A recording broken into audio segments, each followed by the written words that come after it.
नमस्कार दोस्तों, स्वागत है आप सभी का हमारे चैनल में। मेरा नाम है मंजुल। आज हम बात करने वाले हैं हार्ट अटैक के बारे में। हार्ट अटैक यानी दिल का दौरा। दिल का दौरा कब पड़ता है, क्यों पड़ता है, क्या रीजंस होते हैं जो इसके लिए रिस्पॉन्सिबल होते हैं, हमें क्या करना चाहिए, क्या नहीं करना चाहिए जो इससे बच सकें। अंत में हम जानेंगे कि अगर किसी को ये कंडीशन बन जाती है तो उस टाइम पे इमरजेंसी मेडिसिन क्या क्या डॉक्टर देते हैं या क्या ले सकते हैं। ठीक, तो स्टार्ट करते हैं। Heart attack occurs when the flow of the blood and oxygen to the heart muscle suddenly stops. कहने का मतलब है हार्ट अटैक यानी दिल का दौरा तब होता है जब हृदय की मांसपेशियों तक रक्त और ऑक्सीजन का प्रवाह अचानक रुक जाता है। हम इसे ऐसे समझ सकते हैं कि अगर हृदय को पर्याप्त मात्रा में रक्त और ऑक्सीजन नहीं मिलेगी तो हार्ट अटैक आ जाएगा। Usually called by blockage of the coronary arteries veins that supply blood to the heart. It can damage or destroy the heart muscles and is a medical emergency that requires immediate treatment. आमतौर पर coronary arteries क्या होती हैं? हृदय को रक्त पहुंचाने वाली जो नसें होती हैं उनको हम कॉर्नरी आर्टरीज कहते हैं। ठीक, अगर उनमें रुकावट हो जाती है तो रुकावट के कारण जिससे हृदय की जो मांसपेशी होती हैं वो क्षतिग्रस्त और नष्ट हो सकती हैं और यह एक मेडिकल इमरजेंसी बन जाती है, जिससे हमें तुरंत हॉस्पिटल तक पहुंचने की, हॉस्पिटल जाने की ज़रूरत होती है। आगे देखते हैं। अगर हम इनके मुख्य कारणों की बात करें तो सबसे पहले तो एथेरोस्क्लेरोसिस। ठीक, एक जो मुख्य कारण है वो है plaque buildup in the arteries, मतलब धमनियों में प्लग का जमना। ठीक, ये जम जाता है तो फिर क्या होता है, जो ब्लड का जो फ्लो होता है वो रुक रुक के हो जाता है, फिर बहुत ज़्यादा स्लो हो जाता है, जिससे हार्ट तक नहीं पहुंच पाता है ब्लड और ऑक्सीजन नहीं मिल पाती है। तो ये तो एक रीजन हो गया। उसके बाद दूसरा रीजन है ब्लड क्लॉट्स यानी रक्त का थक्का।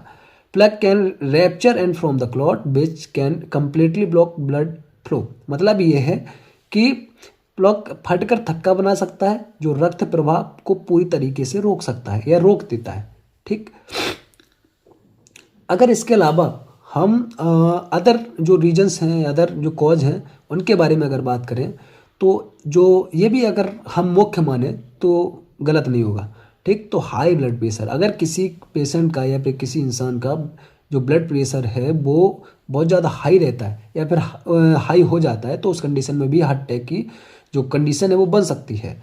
उसके अलावा हाई कोलेस्ट्रॉल, मतलब अगर किसी का कोलेस्ट्रॉल बढ़ा हुआ है तो भी ये समस्या बन सकती है। कोलेस्ट्रॉल क्या होता है, हमारी ये नसों में जमा हो जाता है, जिससे क्या होता है कि जो ब्लड फ्लो है वो रुक मतलब नहीं हो पाता पूरी तरीके से, कंप्लीटली नहीं हो पाता है, तो हमारे हार्ट को ऑक्सीजन नहीं मिल पाएगी तो हार्ट अटैक हो जाएगा।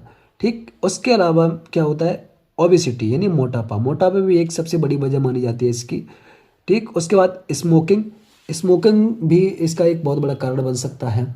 उसके बाद में बैठे रहने की जो जीवन शैली है वो भी बहुत ख़राब है। जैसे हम कोई काम नहीं कर रहे हैं, बैठे हैं, दिन भर बैठे हैं, रात में लेट तक जग रहे हैं, तो ये समस्या भी, मतलब ये भी एक चीज़ एक समस्या पैदा कर सकती है।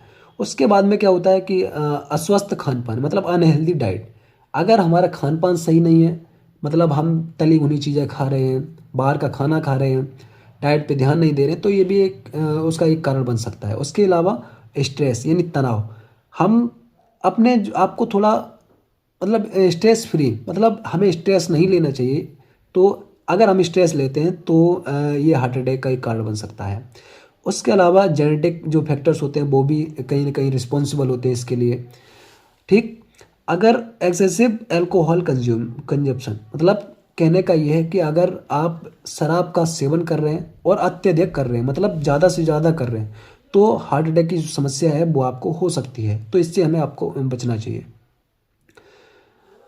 आगे अगर हम बात करें कि अगर आपको हार्ट अटैक के लक्षण दिख रहे हैं तो फिर कैसा महसूस होगा, क्या क्या चीज़ें जो हैं वो हमारे साथ घटित होंगी। तो सबसे पहले तो चेस्ट पेन, मतलब हमारी जो छाती में दर्द होगा। ठीक, चेस्ट पेन। उसके अलावा pain spread in the left hand, मतलब जो है उल्टे हाथ में दर्द, लेफ्ट साइड से नीचे की तरफ जो दर्द है वो फ्लो होता दिखेगा, ऐसे फ्लो होता दिखेगा। तो क्या होगा कि ये एक लक्षण समझ सकते हैं आप इसको। उसके बाद है ब्रीदिंग डिफिकल्टी, मतलब सांस लेने में भी समस्या हो सकती है। वॉमिटिंग हो सकती है उस टाइम पे आपको, और उसके बाद ट्रैकीकार्डिया मतलब जो हृदय की जो गति है वो बढ़ सकती है।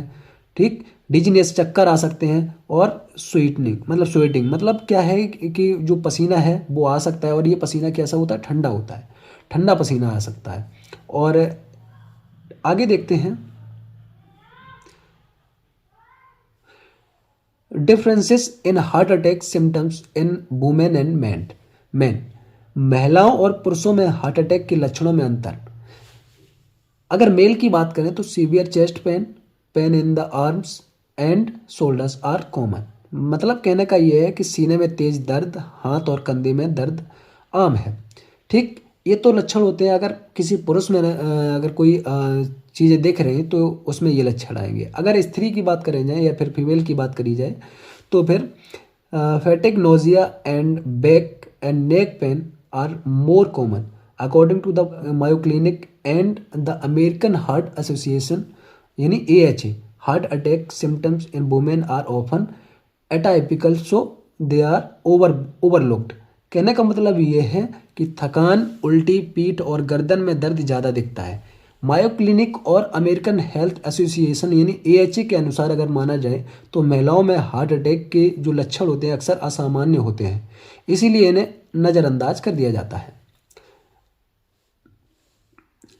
अब समझते हैं हमें किस कंडीशन में फिर कब ज़रूरत पड़ती है कि हमें डॉक्टर को दिखाना चाहिए, फिर डॉक्टर से मिलना चाहिए।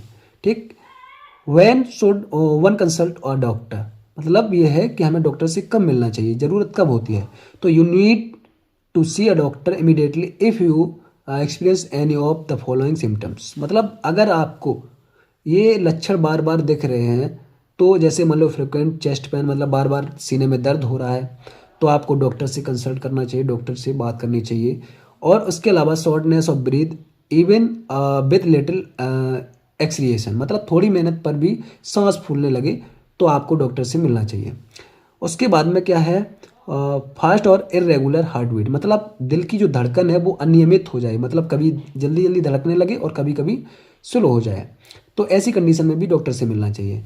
उसके बाद में डिजीनेस और फेंटिंग, मतलब चक्कर या बेहोशी आना, चक्कर आ जाए कभी कभी या फिर बेहोश होने लग जाओ, तो ये समस्या हार्ट अटैक की जो कंडीशन है बन सकती है। उसके अलावा सडन फटिग, मतलब अचानक थकावट होने लग जाए, और इसके बाद में स्वेलिंग इन द लेग्स, मतलब पैरों में सूजन आ जाए। अब हम बात करते हैं हृदय रोग की जांच कैसे होती है, मतलब कौन कौन सी जो जांचें हैं वो डॉक्टर जनरली करवाते हैं या फिर हम लोग करवा सकते हैं। तो सबसे पहले तो ECG यानी इलेक्ट्रोकार्डियोग्राफ, ECG होती है, इससे दिल की जो लय होती है वो पता लगती है। उसके बाद में इकोकार्डियोग्राफी, मतलब जो दिल है उसकी बनावट देखना, मतलब इसमें जो बनावट होती है वो देखी जाती है। उसके बाद में TMT क्या होता है कि एक जो टेस्ट होता है, जैसे मान लो आप कोई काम कर रहे हो, व्यायाम के दौरान हृदय की कार्य क्षमता देखना। जब आप व्यायाम कर रहे हो तो उस टाइम पे देखा जाता है कि आपका जो हार्ट है वो कैसे काम कर रहा है, कार्य क्षमता क्या है।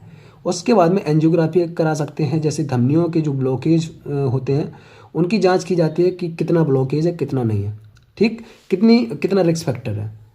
उसके बाद में लिपिड प्रोफाइल, जिसमें हम कोलेस्ट्रॉल वगैरह को देख सकते हैं, ब्लड शुगर टेस्ट करा सकते हैं, जैसे जिसमें अगर ब्लड शुगर आपको है, ठीक, तो भी एक बहुत बड़ा खतरा बन जाता है आपके लिए हार्ट अटैक का। आगे देखते हैं इमरजेंसी ट्रीटमेंट। ये जो ट्रीटमेंट है आपको सबसे पहले तो अगर आप ले रहे हैं ये समस्या है तो सबसे पहले तो आपको अपने डॉक्टर से मिलना चाहिए। ये जो दवाई है आपको खुद से नहीं लेनी है, जनरली यही जो दवाई है वो आपको इमरजेंसी कंडीशन में देने के लिए या फिर लेने के लिए कहते हैं। तो इन दवाओं के बारे में हम जानते हैं। सबसे पहले तो एस्पिरिन का जो काम होता है वो होता है खून को पतला करना, ठीक।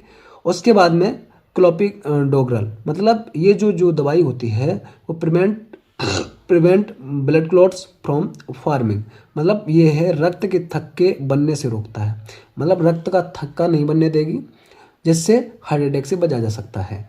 उसके बाद में अटोरास्टीन, ठीक, ये क्या करता है, ये खराब जो कोलेस्ट्रॉल होता है उसको कम करती है और अच्छा कोलेस्ट्रॉल बढ़ाती है। तो ये दवाई लेने से हम बच सकते हैं, लेकिन ये दवाई आपको खुद से नहीं लेनी है, पहले एक बार आप अपने डॉक्टर से कंसल्ट करें, उसके बाद डॉक्टर आपको बताएंगे, तो उस हिसाब से आप ले सकते हैं। वीडियो कैसी लगी आपको? आप हमें कमेंट करके ज़रूर बताएं। अगर ऐसी वीडियो और देखना चाहते हैं तो हमारे चैनल को अभी सब्सक्राइब करें। मिलते हैं एक नई जानकारी के साथ, तब तक धन्यवाद।